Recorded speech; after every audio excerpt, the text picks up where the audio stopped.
Ayun mga lodi, ang gagawin natin ngayon ay magre-repair tayo ng tubo ng stipi. Dito tinatapon yung mga hindi ka nais-nais na mga dumi, ano? So, pasintabi sa mga kumakain. So, yan, bali yan tubo na yan. Yan na ata yung final o yung discharge. Hindi ko alam, ano? Yan sa operator natin. So, yan yung tubo na may damage, mga lodi. Mga bulok na yung tubo niyan eh. So, nabutas na, pinalawang na GI. Tapos, ang laki niya ay 3. Bali, in-speed na lang natin yung video. So, bali, ayan, inaangat na namin, no. Tinalian namin siya kasi mahirapan kami dalawang haba niyan, 20 feet eh. Namitan namin na pinagbabawal na teknika yan. Ang ganito yung nangyayari, Lods. So, kala nyo mabilis yan, pero in-speed lang namin yung video. Dalawa kami na may mesa. Ayan, no. Kita nyo yung baba, Lodi. Bulok na. Oh, tumama pa sa taas. Tumama pa siya sa taas.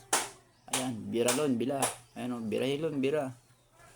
Ayan o, tinan nyo lods. Dikit na lods sa kisame sa slab. O yan, nilabas namin. Pakita nyo may tali sa baba o. Kasi napakahaba niya. Ayan, dito tayo. Weldingin na natin yung nabulok. Pinutol na namin yung nabulok na yun. Tapos ito yung ginawa ko na idudugtong ko. Ayan na, bali ito na yung pinakabilis ng video load. Ilagay na namin yung bago. Na hindi ko lang tawag siya sensor niya, atay niya sa ilalim ng tubig, ano. Kung alam niyo yung tawag yan, pa-comment lang mga lods. Bali ito yung dati nakakabit dyan. Ito muna yung kakabit namin para pagbaba ng tubo hindi tumama yung mga thread, hindi rin masira. Yung luma muna yung kakabit namin pag binaba namin yan dyan. Ayan, naka-ready na. So may backup na kami rito. Isa yun yung kasama namin si Per na kulay green na tinatalian nila. Ito na, binababa na namin. Ayan.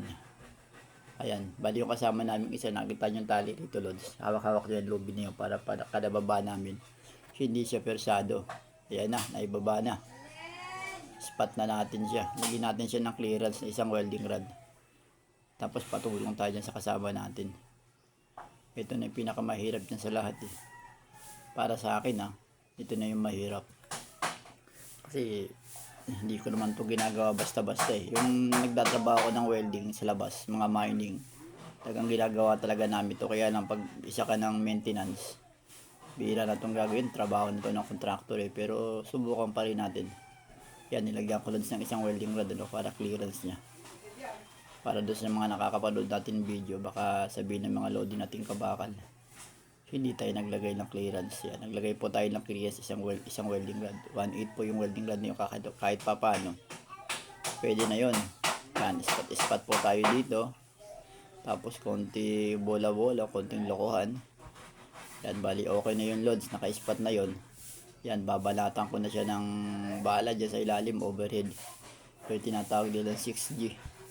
Yan, ang hirap yung loads, nakahiga na ako sa simento. Tapos nagsapil na ako ng plywood.